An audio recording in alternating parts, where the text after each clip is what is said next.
This video will show you how to view a request for tender or quote. From your search results, click on the request for tender or quote you wish to view.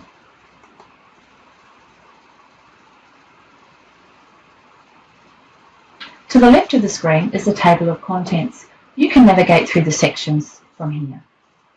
In the top right-hand section, you can see Messages, Create Response, Done, which will take you back to your search results, and the Actions drop-down list. Under the Actions drop-down list, you can see you can create a response from here as well. You can analyse your response history for this particular request for quote or tender. And you can view the attachments associated with this particular request for quote or tender. Going back to the table of contents, we'll click on the next section. Under the overview page, you can see again the title for the request for tender or quote, and you can see that the attachments are here.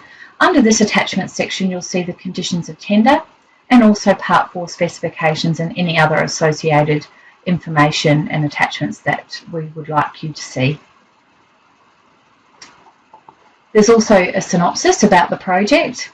This is essentially what Council's looking for, and any other critical information that you might need about that project.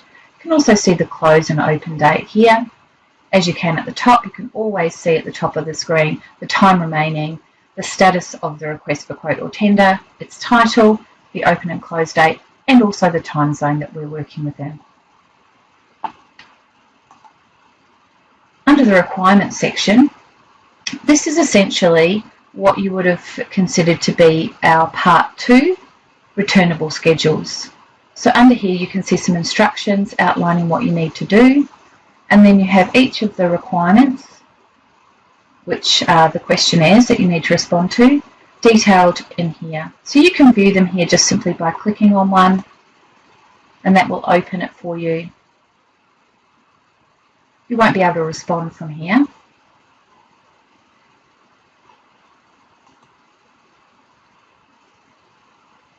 But you can see the text in relation to it, the section name and the requirement itself, whether or not it's weighted and scored. You can see the weighting here, the attachments associated with this particular requirement, and then what you're required to do. Just click on Done to return to the screen. So all of these you can see might contain a weighting. Some of them do, some of them don't. You can also see the attachments here. However, under this Actions button, at the top that we went through earlier, you can view the attachments, and that will actually open a screen for you. I'll show you now. Takes a minute to open.